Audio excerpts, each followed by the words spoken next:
Amados hermanos, amigos, les saludamos en el nombre del Señor Jesucristo. Quiero invitarle a que me acompañe a abrir las Escrituras. Por favor, en el Evangelio de Mateo, capítulo 27. Evangelio de Mateo, capítulo 27.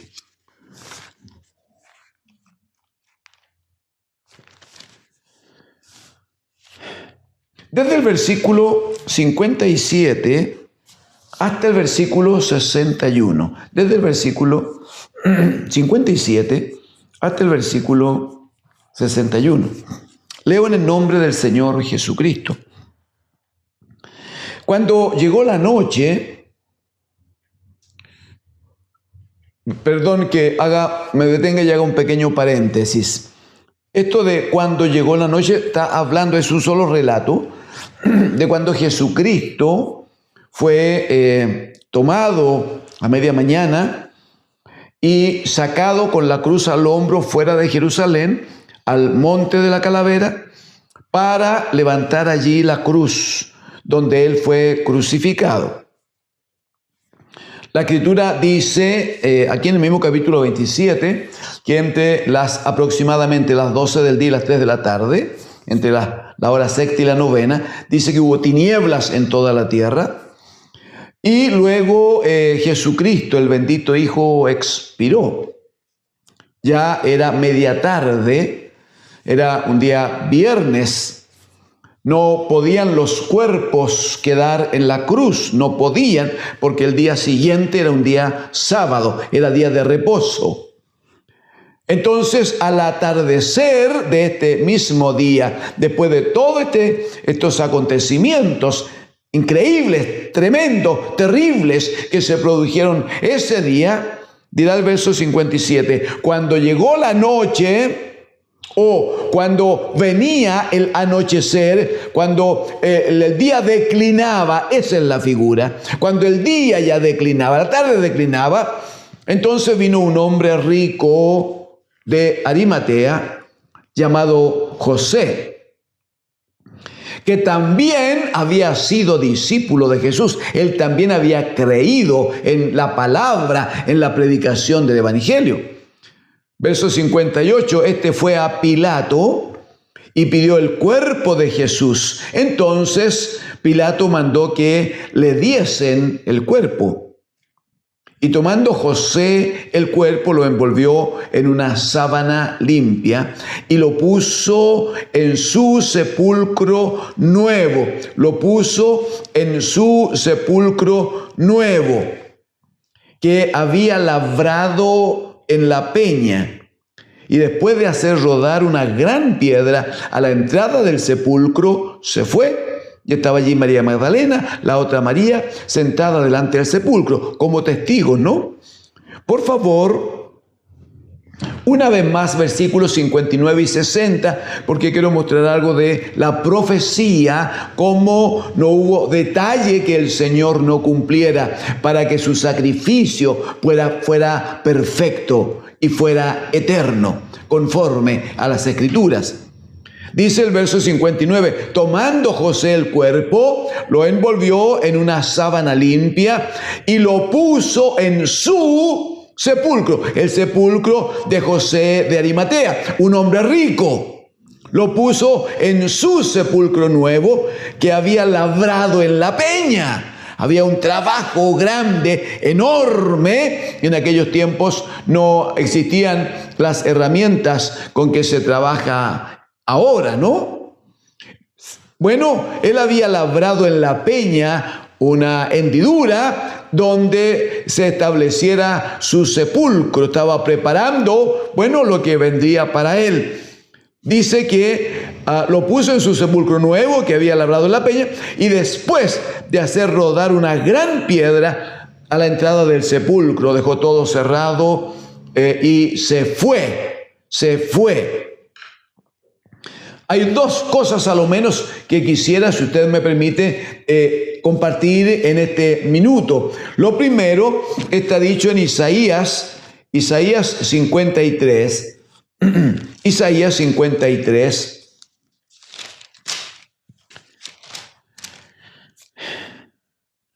El versículo número 9, solo el versículo número 9, dando testimonio del sacrificio de Cristo, dice en el versículo 9, y se dispuso con los impíos su sepultura, y se dispuso con los impíos su sepultura. Claro, fue sepultado en una tierra que estaba y está bajo maldición de Dios, y donde todos los pecadores terminaban finalmente sepultados.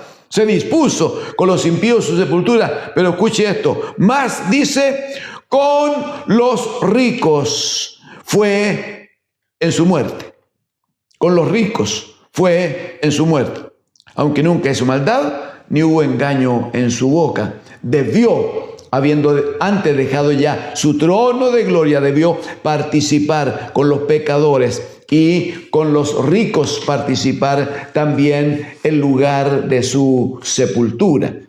Muy bien, ese es el hecho concreto.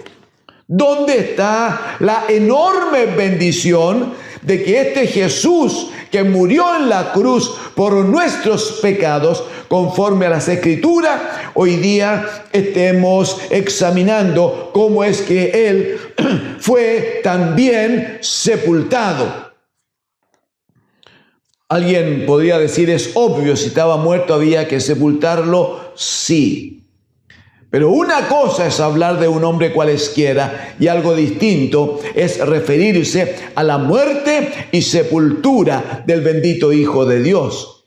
Ya dijimos, hemos dicho en otras ocasiones, como el Padre, estando en la cruz, cargó en Él, en su muerte, cargó en Él todos nuestros pecados.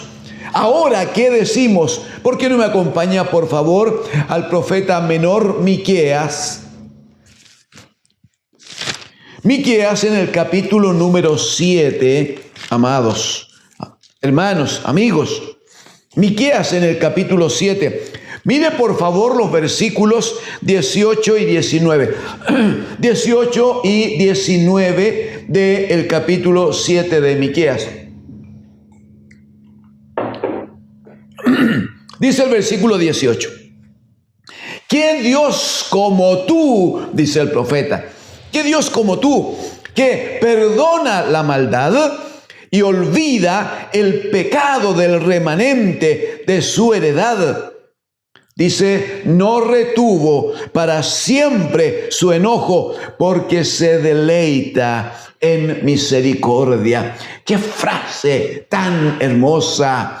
¡Qué frase tan hermosa para referirse al amor con que Dios nos trata, siendo nosotros tan pecadores! Por favor, de nuevo el 18. ¿Qué Dios como tú, que perdona la maldad y olvida el pecado del remanente de su heredad? Dice, no retuvo para siempre su enojo, sino que se deleita en misericordia. Verso 19, Él volverá, aleluya, Él volverá a tener misericordia de nosotros. Así dice, Él volverá a tener misericordia de nosotros. Dice, sepultará nuestras iniquidades y echará en lo profundo del mar todos nuestros pecados. Aleluya, decimos. La profecía de Miqueas, 600, 700 años antes de Jesucristo, dice, Él volverá a tener misericordia de nosotros.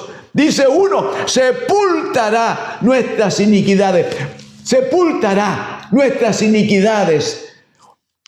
Una muy clara referencia a lo que ocurre con Cristo el Señor, que estando en la cruz, el Padre, dice Isaías 53, cargó en Él el pecado de todos nosotros. Muy bien, pero el pecado no podía quedar allí, sino que era necesario tomar ese pecado y sepultarlo. La profecía decía, sepultará nuestras iniquidades. Significa que cuando el cuerpo de Cristo es bajado de la cruz y en el sepulcro de José de Arimatea es introducido el cuerpo de Cristo, allí es sepultado Él, su cuerpo, y con su cuerpo nuestros pecados. ¡Aleluya! ¿Y cómo lo hace Dios el Padre? Dice que al ser sepultadas nuestras iniquidades, Él echará en lo profundo del mar todos nuestros pecados. Alabado sea el Señor.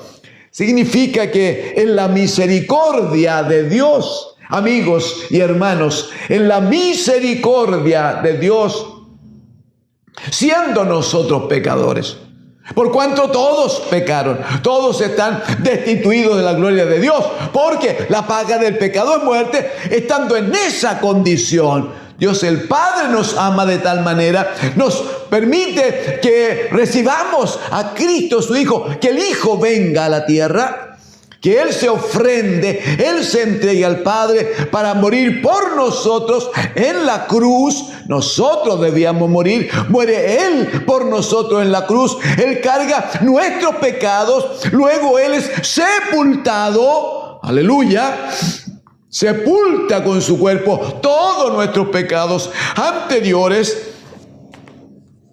El Padre dice, toma nuestros pecados y los echa en las profundidades del mar. Bendito es el Señor. ¿Sabe por qué es tan importante? Porque a veces uno comete el error de ir al antejardín, tomar una matita de maleza que está dañando una planta o algo como eso. Entonces toma la plantita de maleza, la levanta y la pone al lado.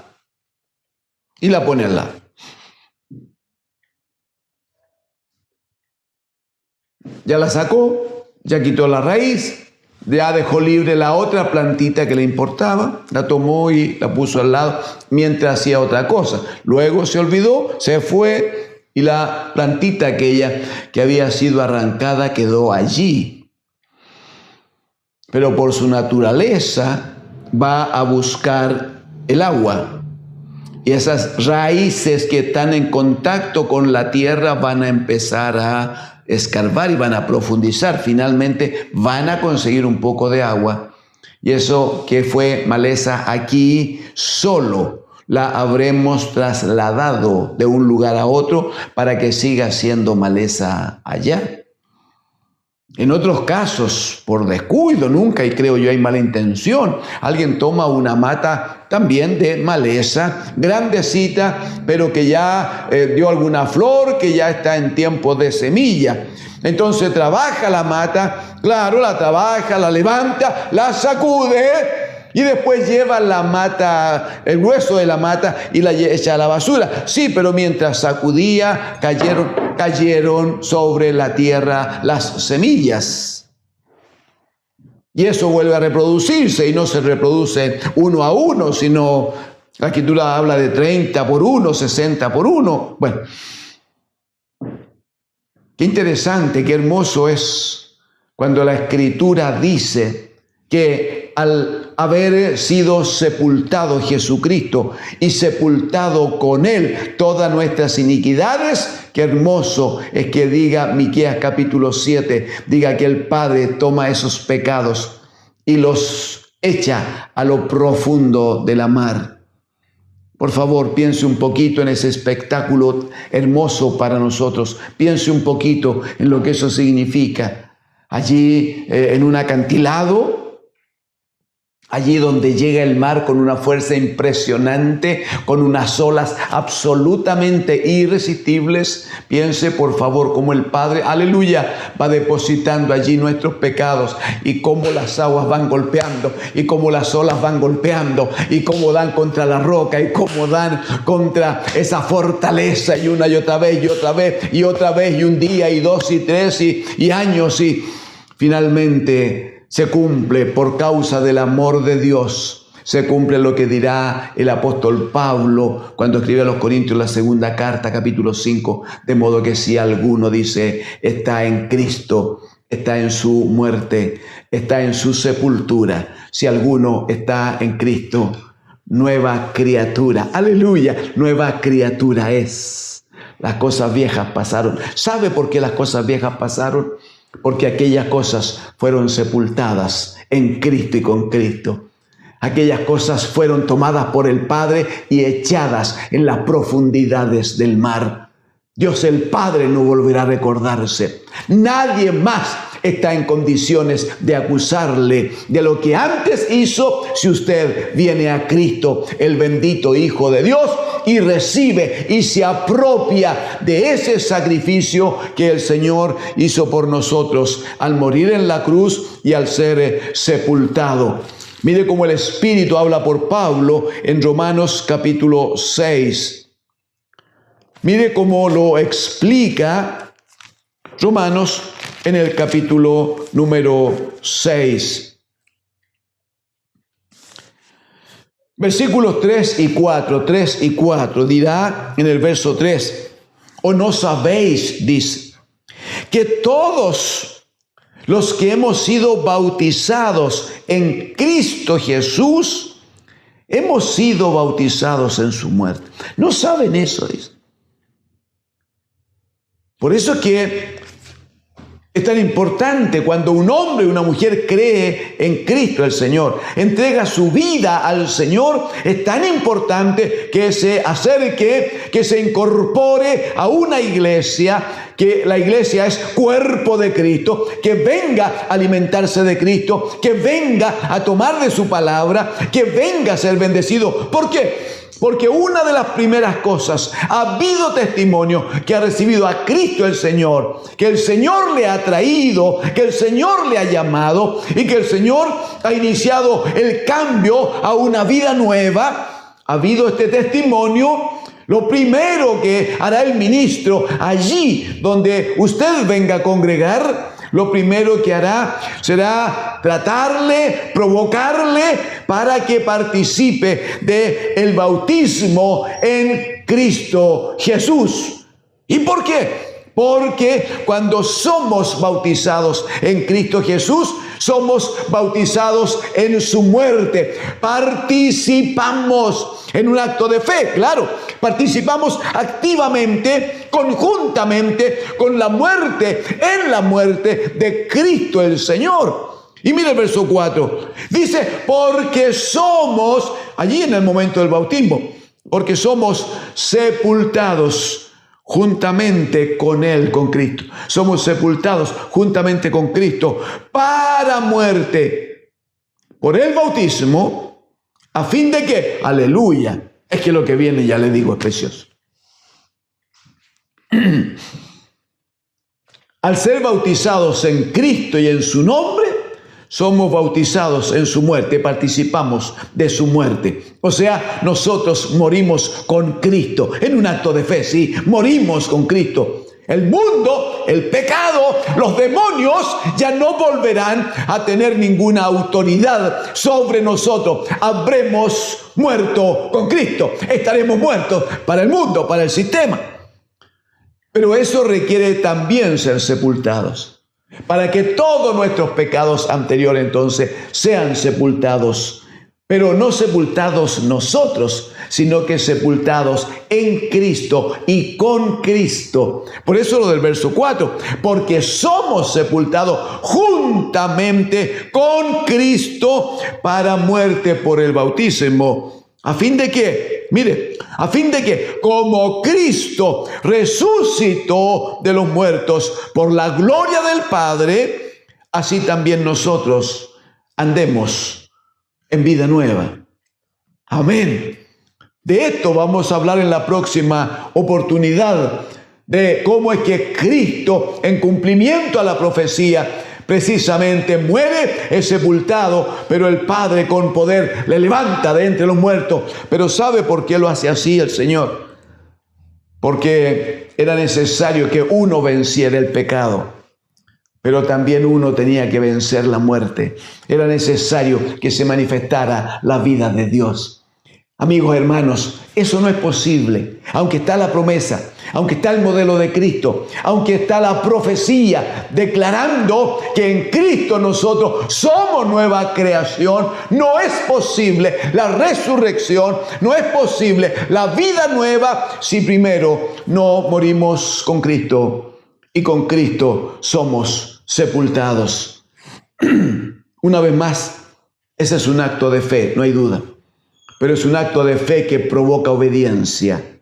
Y esa obediencia se manifiesta cuando, llamados ministerialmente, participamos del bautismo para que en ese acto de fe participamos directamente de la muerte de Cristo y de su sepultación. A partir de ese día, nadie, absolutamente nadie, ni en los cielos ni en la tierra podrá acusarle. Si ha venido a Cristo, nadie podrá acusarle de los pecados que antes cometió. Pueden ser pequeños en su juicio, pueden ser horrendos en otra opinión. Cualquiera sea el pecado que antes cometió, si ahora viene a Cristo, si ahora entrega su vida a Cristo y por lo tanto participa del bautismo en Cristo el Señor, todos los pecados anteriores estarán por Dios el Padre depositados en las profundidades del mar.